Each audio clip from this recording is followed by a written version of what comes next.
Bleeding Purple Podcast.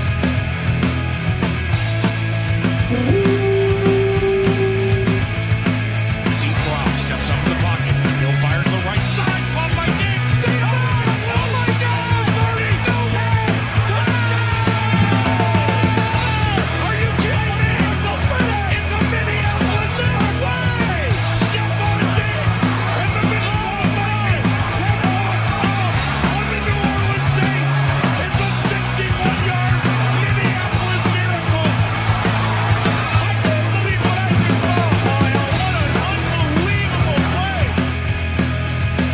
Welcome in, everybody. Welcome in to Bleeding Purple, a podcast about the Minnesota Vikings. My name is Tyler Hay.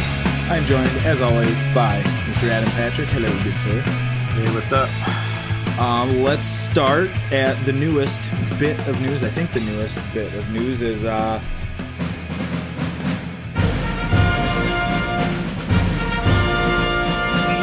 obligatory quarterback situation update.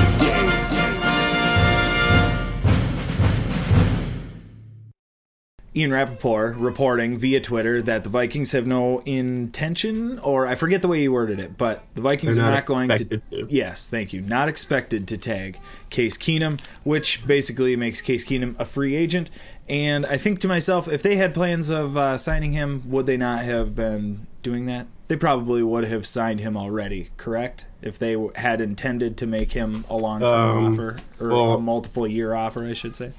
Yeah, they could agree to terms, but I don't think they could officially sign until March 14th because he is a free agent. If he was if he had a year left, and then yeah, they could sign him to an extension. But the teams, do those teams have the ability to negotiate before that window because of the previous history, or are they not allowed to? a couple days beforehand they can. Interesting. So maybe so never mind that last part, but so they're not going to tag him. Are you? That doesn't surprise you, does it? No, it's been reported and rumored and stuff for the past couple weeks, so it shouldn't be a surprise to anybody, especially when the Vikings are also rumored to view Keenum as nothing more than just a backup who found a little magic last year. Yep. They don't want to pay him the kind of money that he's probably going to be able to get elsewhere this year.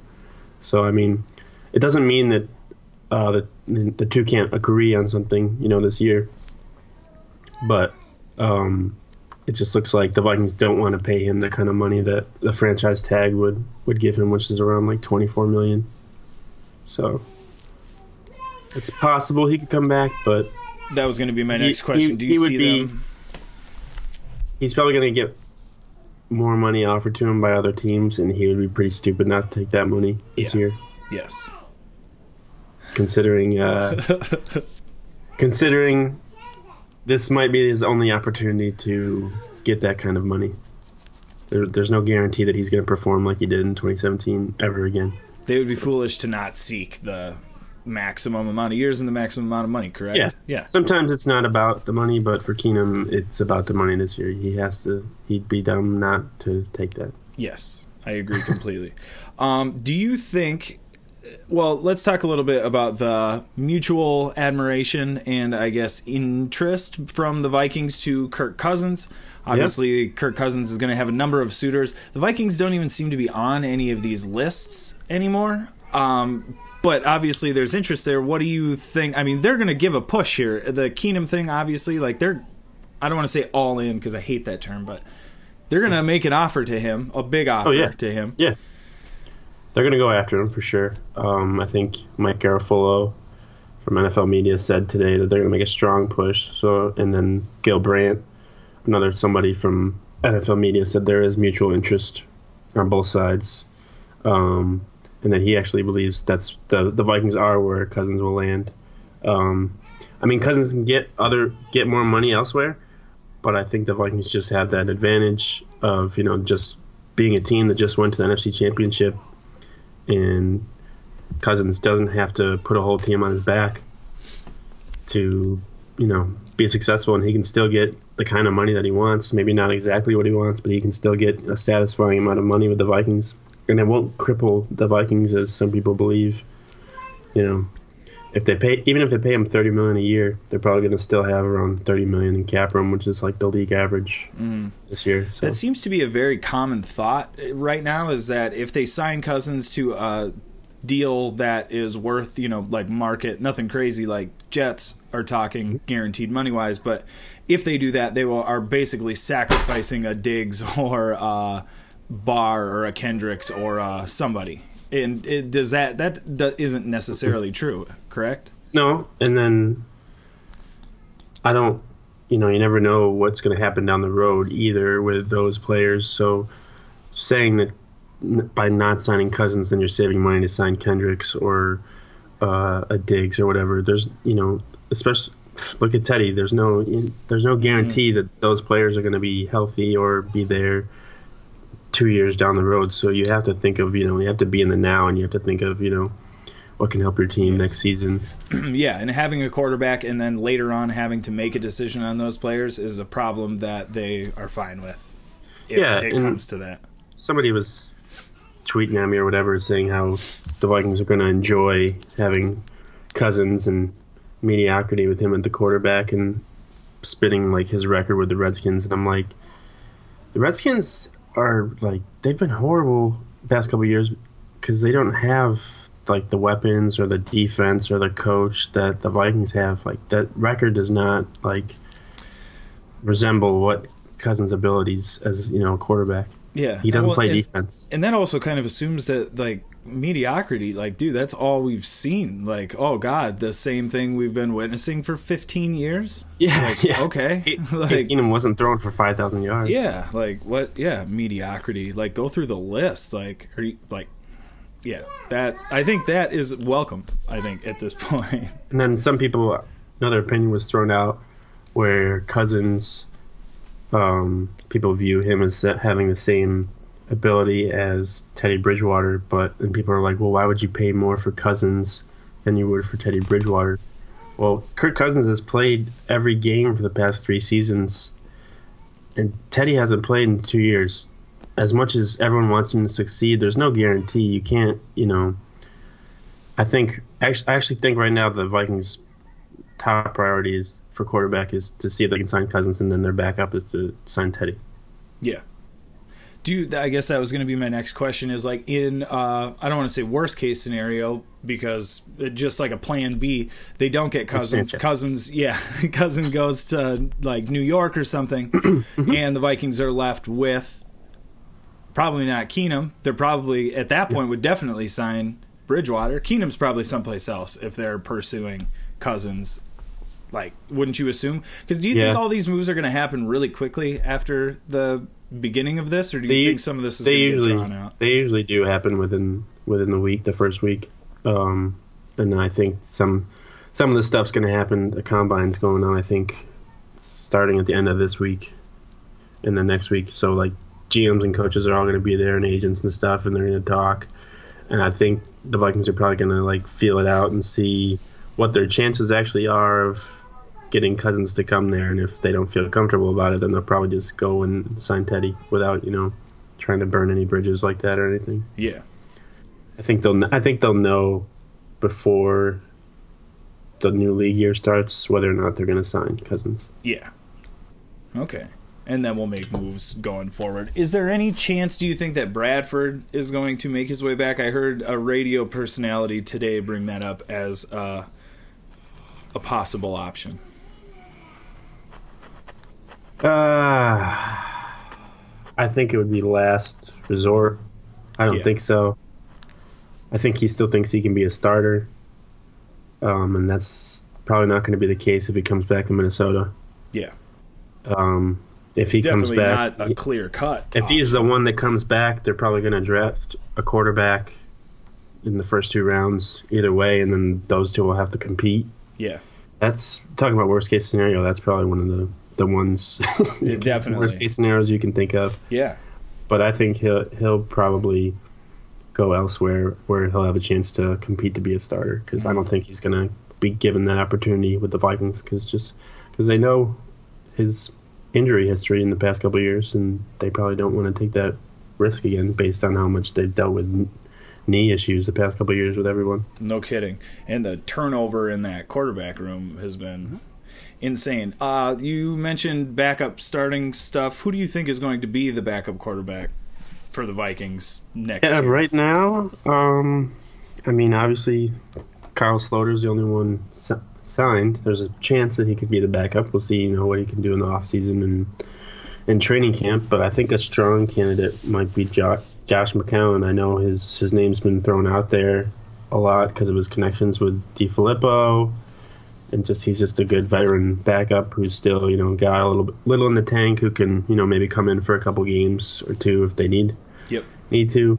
The Vikings just have to have someone who, I think, a veteran to be their backup. I don't think they can take a chance on a young player who's not really that experienced in case something like happens like it did last year with Case Keenum or something like that, where they have to play an extended period of time. Yeah. There's, McCown's out there. Mark Sanchez is out there. Geno Smith, please don't even talk to him. But he's busy, trying to figure out if the earth is flat. You beat me to it. God, beat me to it. Joe Webb's a free agent. There's yeah, no thanks. AJ McCarron's a free agent. I think he's probably going to try to be a starter somewhere else. So I don't think he'll want to be a backup. Who else is out there? I was looking it up. I think you nailed it. Josh McCown is, I think, like a slam dunk. Not as a quarterbacking option, but as a possibility for coming here. I literally, I'm not a betting man. I got money on him being a Viking by the time the season starts. There's a couple of guys like his skill level, like Chad Henney's out there, Ryan Fitzpatrick, Derek Anderson, Matt Moore, Drew Stanton. So there's a couple out there. Blaine Gabbert, Brock Osweiler. Ooh. He's 6'7". I was a little too excited. You can't teach that. Can't teach that. No, you can't teach him how to throw either. But, but I think McCown's got a good chance to be the backup.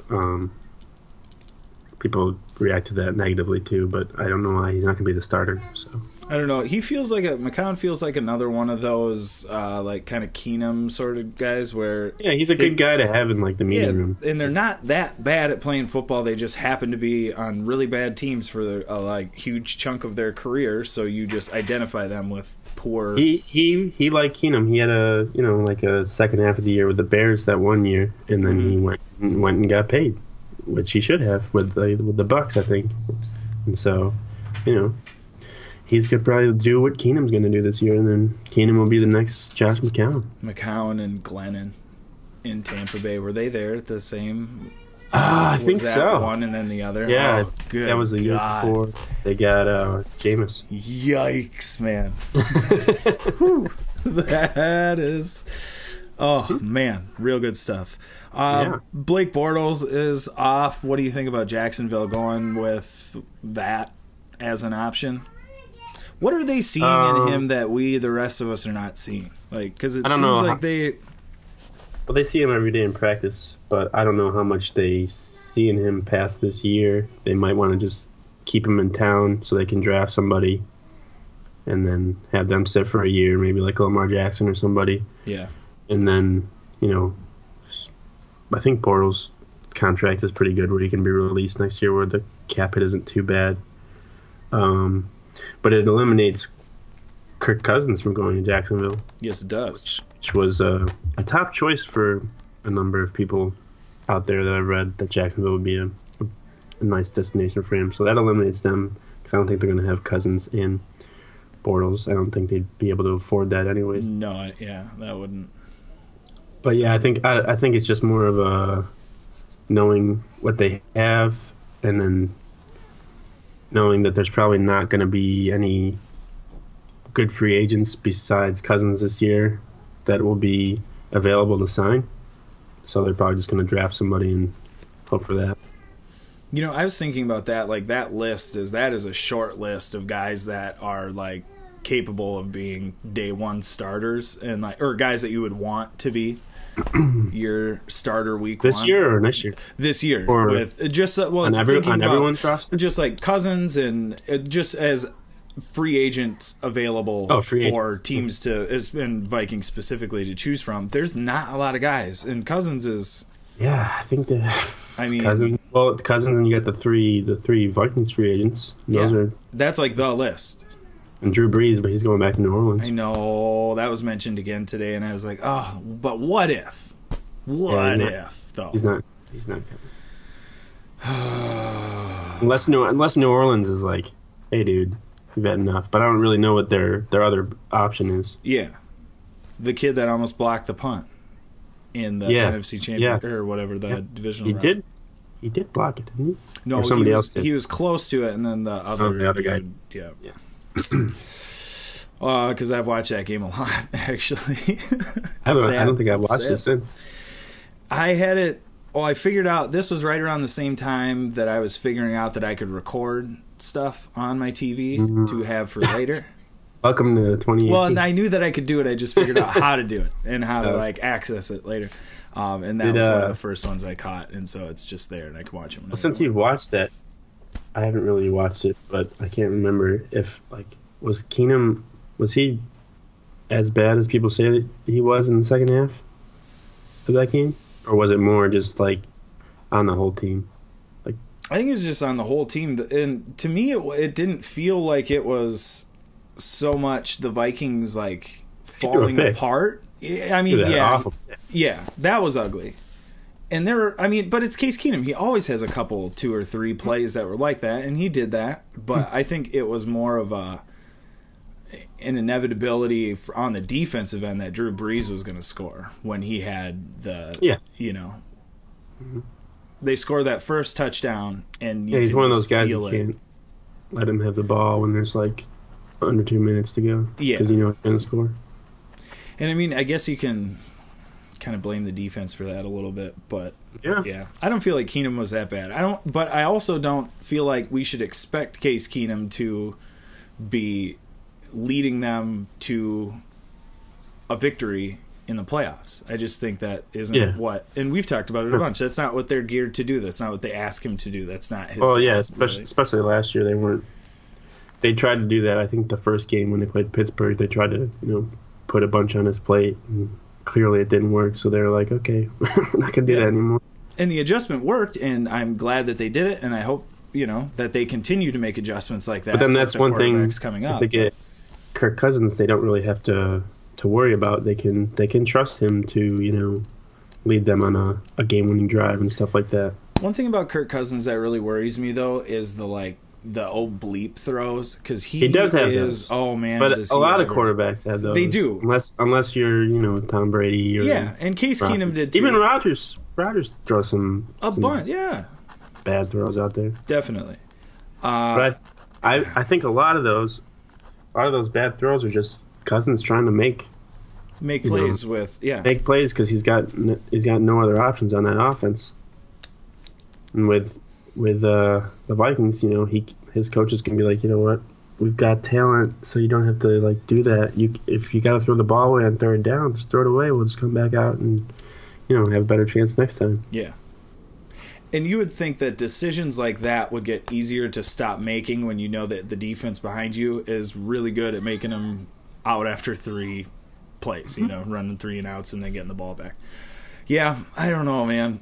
And also part of this is that, it's such a large investment and it's so much money. And it's not that much money. The salary cap is going to continue to going up. Yeah, go up. It's not going to be that ugly in 3 years. Even if they're given $30 million guaranteed in year 3, by year 3, that's not going to look that bad. That's not going to be that big. Salary cap's going to go up next year. It's going to go up the year after. It's going to keep going up. It's gone up, I think, $40 million in the past 3 years. Yeah. So we should get that out of our head. 2 years, Cousins' contract is going to be he was pretty cheap. Mm-hmm. Yeah, which also is why the Jets move shouldn't be it feels shocking. It feels like a shocking number, but that's why, because in 3 years it's not going to be all that much, and you paid the majority up front in years 1 and 2, and that was a lot. But the Jets is shocking because because they're the only ones that have been mentioned with like a fully guaranteed contract. Yeah, that would be incredible. That would change everything. Which would be fine if it was like for Aaron Rodgers or Tom Brady, but Kirk Cousins isn't at that level yet. He could be. The other thing that's really interesting to me is that it's not the highest paid player is not who is the best at the position. Never the best player. No, it's just who's up. Who had the timing of the contract. Unless you're Antonio Brown? Is he the highest? He's got to be the highest paid wide I believe receiver. he is. Yes, I believe so. Or Larry Fitzgerald, one of those guys. Did Pittsburgh tag the running Le'Veon back? Bell? Yeah. No, They did. not yet. I think, but it's expected that they'll do that if they can't get a deal done before the deadline. I think the deadline's like May 3rd. So if they can't get a deal done before then, they'll probably tag him. Yeah. There's no way he's leaving, do you think? Or do you think that between last year and this year, he's angry enough where he could actually walk? I don't know. That would be crazy. Where would he go? I don't know. I don't. I mean, he would have options, but like with Kirk Cousins and Le'Veon Bell in New York. That changes everything for them. That makes them. Oh, yeah. I mean, I don't want to say viable, but that makes them very interesting. That's a lot of money. Players. Definitely. Hard to fill out a roster with that much money going into those two players. Yeah, I don't think he leaves Pittsburgh. Because that's the thing about the NFL is players like that just never go places. It has to be some sort of dysfunctional. Yeah, move. I think his relationship is good with Mike Tomlin and stuff. Yeah, good enough to make it work. Because it's nothing, Which is another thing, and we've it's talked not like about a Ben it before, McAdoo thing. Yeah, this Cousins thing is weird. This hardly ever happens. Yeah, this is why you have to take advantage of it. I still am so hesitant to do it, though. I just don't know. If the money wasn't an issue, which it isn't, but no, that's what I'm saying is I don't think the money is even that big of a deal because they can make it work without. But I just don't know if I want to hitch my wagon to Kirk Cousins for 4 years. I think and think that he's going to be. I've seen some numbers out there of like a 7-year contract for him, and I think if the Vikings were able to get him to like maybe like a 4 with an option, a 4-year with like an option for a 5th year, that would be probably ideal. Yeah. For the Vikings. 5 is just that's so long. That's it's a big commitment. If they do 5, they would have to make sure that they can get out of it like after 3 years or something. Assuming it goes poorly. Which people should assume because the Vikings cap people are very good at what they do, and they're gonna make sure that they can do that stuff, whether Kirk Cousins likes it or not. So that's gonna be part of like his decision to come to the Vikings. Like if he wants to win, he's gonna put, as he should put all the pressure on himself to perform. Yeah, it'll be interesting to see how all that winds up going because there's a chance that could get really, I don't want to say ugly, but that could be a bad shake for the Vikings. Could be just left with essentially Teddy, and like that's all. I'm not saying that's the worst. That wouldn't be the worst. No. But I don't think Keenum's coming back. No, I think Keenum's going to get too many years and too much money from somebody else. Somebody will want to make him a franchise guy, and so he'll be gone because I don't think the Vikings want to do that. And I think if they did want to do that, they'd have put the wheels in motion for that. Keenum's probably going to go wherever Cousins doesn't go. So, like, if Cousins doesn't go to New York, Keenum will probably go to New York. If Cousins doesn't go to Denver, Keenum will probably go to Denver. Yeah. Maybe Keenum goes to Cleveland. Who knows? Or what if the Vikings wind up with A.J. McCarron and Teddy and then a draft pick? Oh, that was going to be my next question. What do you think the chances are that they go quarterback late in the first round? Depends who's there. Do you think there is... It depends who's there, and it depends who they have on their roster. Like the most, yeah. So if they have a Kirk Cousins... then they're not quarterback. Yeah. No, I'm saying say that Cousins doesn't work and Keenum signs elsewhere, and then they almost assuredly... If they have Teddy, and it wouldn't surprise me if they draft a quarterback in the first round. I think it would shock some people, but based on, Teddy not playing the past 2 years and them not knowing if his health status or whatever for the future. I don't think that would be the worst of moves. I don't think they would do it. But at the same time, yeah, it wouldn't be like super shocking. I'd be like, oh, okay. Yeah. But it just depends who's there. I really hope they don't even look at Josh Allen. I don't understand the love with him from everyone else. I think Mel Kiper has him as like the top Number pick. one, yeah. I just don't. The more I watch of him, the more I don't like. I think a guy maybe to keep an eye on is like Mason Rudolph. I think he went to Oklahoma State. He's every time I watch him, he makes some bad throws, but he makes some really. He's got an arm and he can chuck it, and he throws a lot of good passes too. So that could be someone. He might actually move up the boards during the combine and stuff like that. So yeah, see. I was going to say that's the other thing too is we're so far away from that draft and so many different things could change. Yeah, Lamar Jackson about could run like a 4.240 and then he's number one pick. Yeah, exactly. That's usually or somebody Teddy, could because what Teddy Bridgewater, he was the number one and did his projected pro number day, one pick. Yeah, pro day with no gloves and then fell to the late first. Yeah. It's unbelievable. It drives me like. I love that there are people who go nuts over the draft and cover it like crazy, and it helps me. I learn from them. I love reading that stuff, but I just could not stay sane. I like the people that cover tell something me that changes that over that period of time. I like the people that like give me info and stats and stuff, but I could care less about the mock drafts. Yeah, like the predictions. Well, the drafts they're never right. Never like people right. get like 4 out of 32 picks right. I'm like, and it doesn't matter. Why are we even doing this? Yeah. I mean, I know they get like tons of clicks and views and stuff, so people are always going to do them. They do it the week of the draft. They do the way too early mock for next.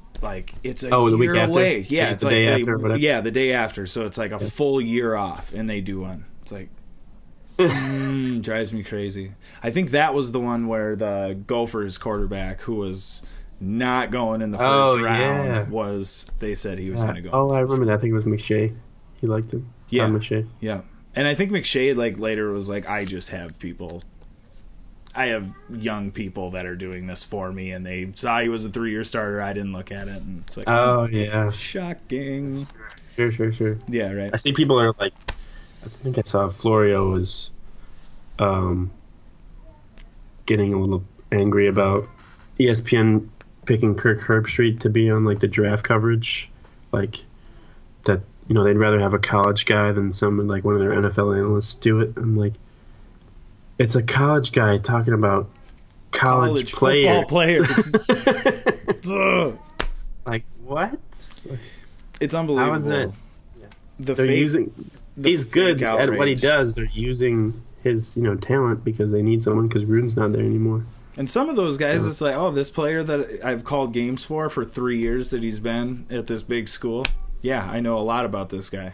Let me talk about him at the draft. That's a super smart. And especially with the draft, because you have to know guys from Montana State and stuff like that. In the 7th round. I'm sorry, Randy Moss probably isn't going to do his research on those players. I mean, he probably would. He's a good analyst, but some of those guys would be like, there's no way they're getting to round 7. He can throw the ball. Yeah. See him there? There's a highlight of him throwing the ball, like I said. Moving his legs. Gotta get a motor. yeah, I was just going to say. A lot of intangibles. Got a great motor. Good head on his shoulders. Must be talking about a white guy. yeah, right. Totally. The draft. That'll be insane. Do you think the Vikings will draft a kicker? It's possible.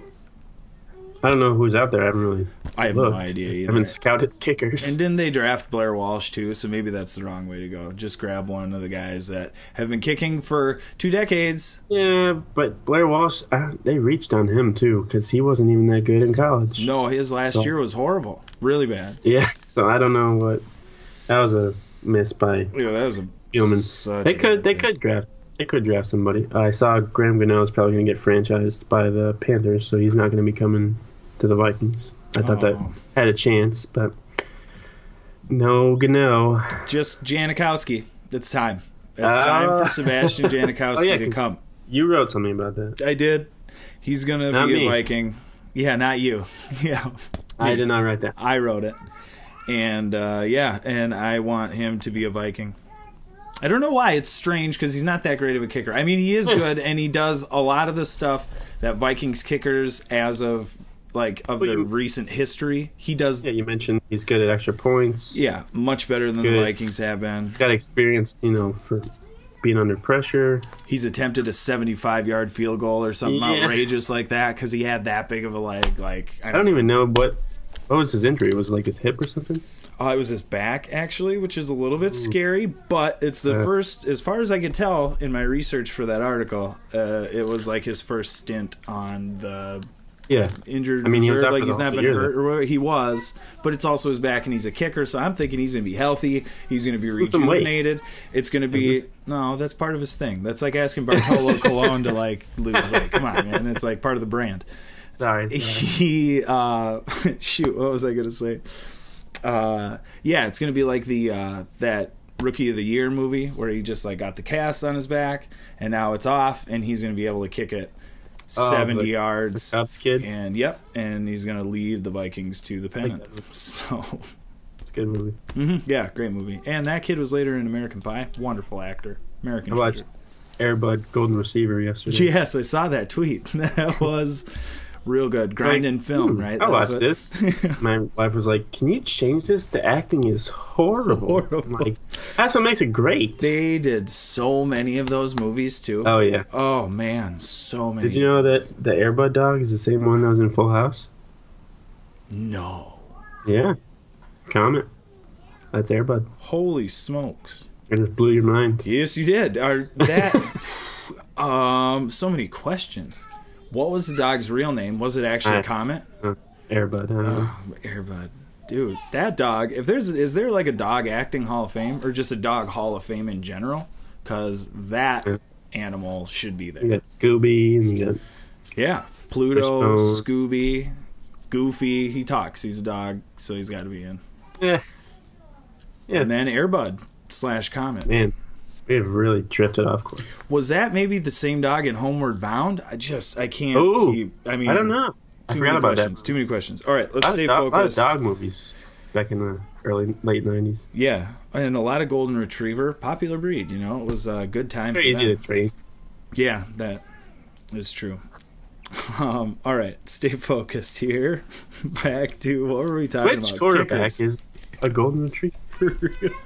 Top 5 golden retriever free agent options at quarterback this season. All I have written down is Trey Waynes. Do you think they are going to exercise its 5th-year option? Yes. It seems to make sense for them too, does it not? Yeah, I think it only cost them $9 million. So that seems to make sense. I mean, even if they exercise it, they don't have to. They can always cut him before the next league year starts or whatever in 2019. So it's nothing of a commitment right now. But yeah, I mean, I think they might draft somebody. They could sign a cornerback too. Yeah, because I don't know if Newman's coming back or if he is playing again. If he's going to play with the Vikings, still. Do you think? How do you feel about Mackenzie Alexander? Do you think they're at a point with you? You think there's still time? You think he could be one of the good ones too? Another off season. This is year 2 for him. Zimmer. Right? Last year was. This coming is year 3. This is 3. This is okay. 3. Yeah. Yep. Yeah. Okay. Yeah, I think another offseason with Zimmer grilling them on the field and stuff like that would be good. I think eventually he might push Trey Waynes out of his position on the outside. I think that's where he wants to be, but for now they have him in the slot. And I don't know. We'll see. It'll be interesting next year for sure in that defensive backfield. I saw the Panthers just released Kirk Coleman, and he was a guy that tried out for the Vikings I think 2 years ago and didn't make the training camp cuts, and then he went on to be with the Panthers and led them in interceptions with 9. So he could be someone that maybe come in Battle Sendejo. Yeah, it feels like that group is about to, I don't want to say face some changes, but that's going to get a shakeup a little bit. Whether they draft people in the defensive backfield or they sign somebody, but it just feels like the Sendejo, Alexander, Rhodes, Waynes, it feels like they've been there for several years now. Yeah, I've always felt that Sendejo's kind of been like a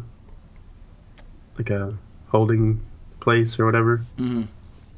Until they can figure out someone, but they just haven't been able to find anybody. And I think he's played I think he's gotten better as he's been in that position, and I think it's been, I don't want to say more difficult for the Vikings to sign somebody, but it's like the urgency wasn't there because he wasn't making glaring mistakes anymore, you know?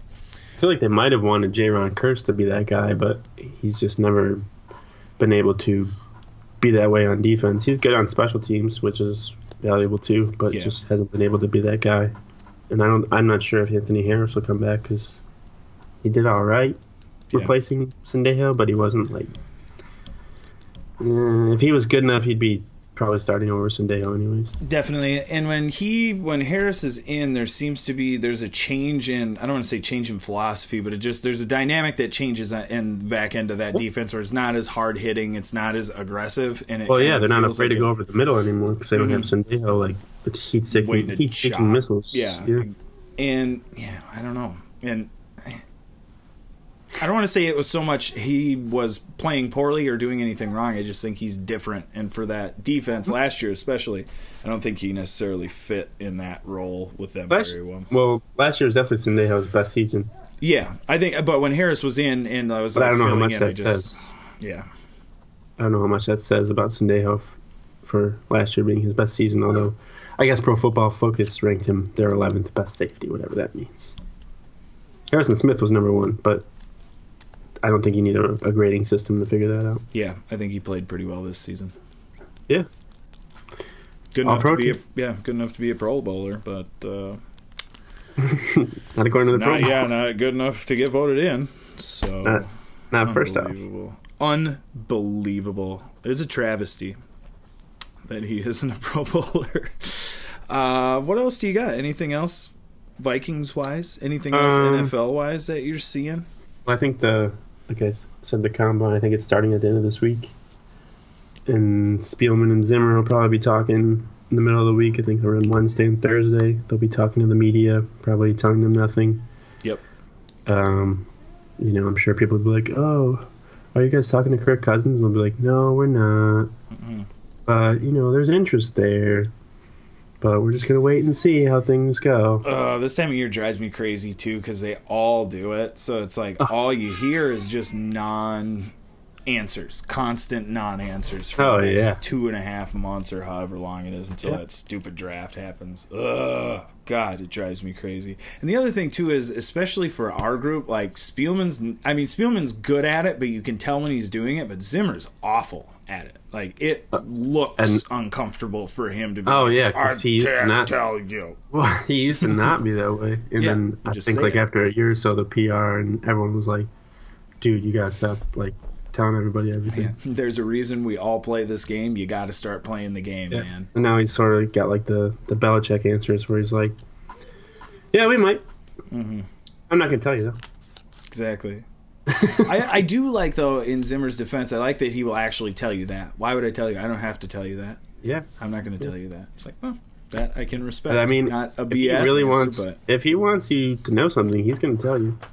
True story. Just ask Sharif Floyd how he felt about him not playing. Or ask, how he feels about Teddy. Or about Case. Or about crystal balls. Or balls in general. Case's balls. Yeah. He's talked about that at times. Yeah, this is a family show. This is a non-explicit podcast. Come on. Give me a break. Two former Minnesota Vikings are set to face off in WrestleMania this year. What? Brock Lesnar? Who's the other one? Roman Reigns is actually Roman Reigns former Viking. Yeah. He was on the practice squad. No kidding. I know he played at Georgia Tech. I didn't know that. Maybe not practice squad, but he was on the roster. He was involved. He was a Mobo for a minute. He's got a picture of him with a Vikings jersey with no number on it. No number, just a blank. That's sure. dude. That's so brutal when they do that to the young. It's like it's a Well, trial. no, they do. What number They do that for everybody when they take your photo or whatever for Sports Center or whatever, when they put your little headshot up there. That kind of a photo. I'm with you now. Yeah. Now I'm with you. I thought it was like the practices where they're just the rookie mini camps where it's like no numbers for you. You're not there yet. Like maybe someday later. He was there. Yeah, and Lesnar was there, obviously. Lesnar. Oh man. And he wore 69 before Jared Allen, which is interesting to me. I've seen some Lesnar jerseys out there. I'm pretty jealous. I kind of want one.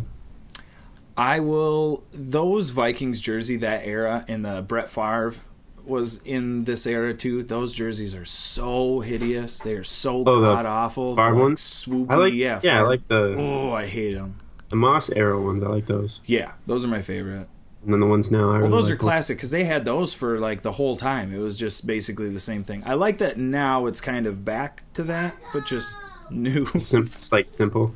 Yeah, simple, but like looks like the Purple People Eaters jersey when they were wearing it, but cooler. Which is what a bunch of teams are getting uniform updates this year, but not the Vikings. I saw, thankfully, the Jaguars are getting rid of those god awful helmets. Well, we don't know that, but they're getting new stuff. People are like, they can't. They just got new uniforms. There's no way they can keep the gold to black. I think it's them. The Titans. Titans are getting new uniforms. Yeah, they're due because they haven't had new ones since they moved there from Houston. Yeah. The Rams are going to be able to finally take the gold out of their jersey. For some reason, they couldn't do that last year. They can only take it out of their helmet. Why is that? I don't know. It's stupid rules. And I think there's some other team, but I can't think of it right now. But the Jaguars. Thank God. Get rid of those. Oh, those things are so ugly. Who do you think has the best uniforms in the NFL? I like the Vikings. I mean, I might be biased. I was just going to say, we might not be the best people to answer that question, but... Okay, eliminating Vikings, who else do you like? I like the Jets a lot. They're like throwback, the white and green. I think that's pretty cool. That might be all. I do. Oh, I like the black 49ers jerseys. You like the Seahawks? No, absolutely not. I have a serious problem with like. I feel like I'm gonna like the Rams. Green. I feel like I'm gonna like the Rams when they take the gold out and be just white. Just the white and blue looked weird last year. It seems old, which I think is what they're going for. But I like the Lions' new stuff. It's still kind of simple. Yeah. It just uses more gray, I guess. Yeah, and improve the like goofy lion logo, which was kind of weird and like looked like a car company logo or some goofy tire company or something like that. Definitely not the Bucks. No, definitely not the Bucks. With the alarm clock numbers bother me. Who else is horrible? I think the Browns. The Browns somehow managed to screw up those uniforms. Like the Broncos. Broncos the most. I've always liked those. Since they came out with them in like '97, even with like the neon orange, like, and then the blaze orange and blue. I can't get into that. I'm not interested in that. I'm trying to think who else. Raiders are cool because Bumblebee uniform. Oh God, no, those are bad too. I do like, though. I will say this about both the Bumblebee uniforms and then some of the Packers throwback uniforms: is it's cool when they were like brown helmet, brown pants to like throwback, throwback. I thought that was really interesting, but yeah, they can't. Redskins do that too. Yeah, they do, and I like that. I like the Cowboys throwback uniforms too. They wear them too much, though. I like the color rush when they do the all white. Oh yeah, color rush is okay depending on which teams it is. I thought the Vikings color rush were awesome. I don't like the Vikings, or I don't like the color rush. I just like the all white. Yeah. I remember the Vikings wore like all white when they played the 49ers on that Monday night game. Yeah. I don't think they've worn all white since. I like all purple. Yeah, that's good. I thought their color rush, when I first saw it, I thought it was horrible. But with the yellow? Yeah. But then when I saw it in the game, I was like, oh, actually, that is not a bad uniform combination. I don't know who would get the best though, because it's like, what do you rank? Is it the old school ones like the Packers and the like? Yeah. It just depends on your preference. you're more new Cowboys, school or old school. I don't know what I am. I wish the Vikings would make like an all black alternate uniform. That would be cool, nice. but we can't do that in Minnesota because that's like once you move to black uniforms, it's over for that franchise. Because it happened when the Dallas Stars, when the Minnesota North Stars changed to black uniforms, they moved away. When the Timberwolves changed to black uniforms, Kevin Garnett went away. Yep, Kevin Garnett left, and they fired Flip Saunders very quickly thereafter. You can like go back, and I'm sure somebody's written an article about it, but yeah, it's so no black for the Vikings, please, because that's a bad sign. I wish Twins, the I don't Dallas. think I've ever worn black, but I wish when the Stars moved, they still kept the North Stars and name with the Dallas, just like the Dallas North Lakers. Stars. The Lakers keep the Lakers in Los Angeles. that bugs me out too. And their throwbacks, say Minneapolis on them, and they've been wearing them a lot lately. I love that uniform, the blue and gold like that.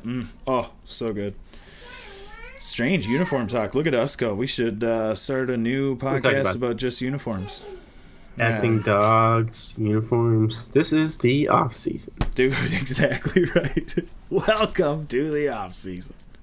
Don't forget to put the quarterback song in there. I was like, forgot the sounder. I mean, I got it. Oh, also, pretty soon I'm going to have the iPad option, so I'm just going to be able to play the sounder right here. Oh, boy. Zing right in. Oh, all kinds of fart noise. It's going to be real good, man. We'll do one episode that maybe we won't post just to get a feel for it, see where you're at with the sounders, so I'm not doing too much. Then we'll post. Yeah, and then we'll talk. We'll compromise for a proper usage, and then we'll go forward. I think it'll be real good. All right. What else do you got? Anything else? It's gonna be the first one under an hour in a long time. No, just check out the Viking Age. I would say got some good stuff over there. We'll have some good free agent stuff coming out. I'm gonna try and do each position group or whatever, or bundle some together, preview everyone. Have some stuff on the scouting combine, some people to watch for the Vikings' interest. And probably, talk about whatever Spielman and Zimmer don't say this week. So, Woo! Gotta cover it. Pretty excited. That's gonna be good. And more, I'm sure we will definitely not talk about quarterbacks. Yeah, probably not. Nope. Well, I think we basically talked about everything there is to talk about. Good. It's good until they sign somebody. Yeah. Nothing to see here. Definitely not. All right, bud. Let's go Vikes. Oh, yeah. Oh, what? Where can we get that? I don't know. My mother-in-law, she got it for me. Oh, man. I think it's a breaking T-shirt. Okay. On that company.